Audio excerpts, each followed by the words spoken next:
Les forums précédents ont été des forums de la réflexion, de l'organisation de la pensée, d'une globalisation de cette pensée.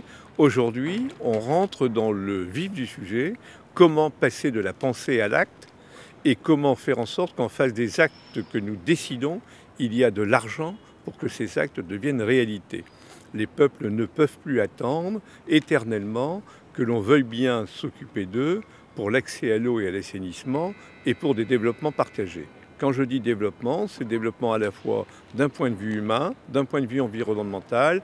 C'est ce que le président de la République a rappelé à travers le thème de la croissance verte et de l'Office mondial de l'environnement, qui seront des propositions françaises pour le Rio+20. Les acteurs locaux sont fondamentaux, puisque c'est sur eux que se base en réalité la gestion de proximité, la coopération décentralisée, la mutualisation des moyens, afin que l'on puisse effectivement être sur des politiques partagées avec les pays en voie de développement.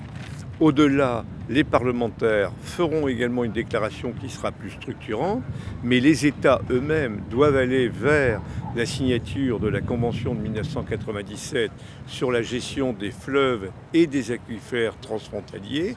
Ceci est absolument capital, car c'est une question de partage de la ressource, de ses avantages et de ses inconvénients.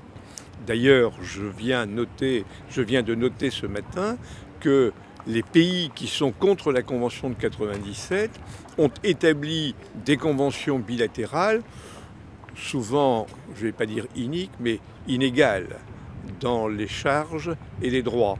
La Convention de 1997 est donc en fait une garantie d'équité entre tous les peuples par rapport à l'accès à l'eau.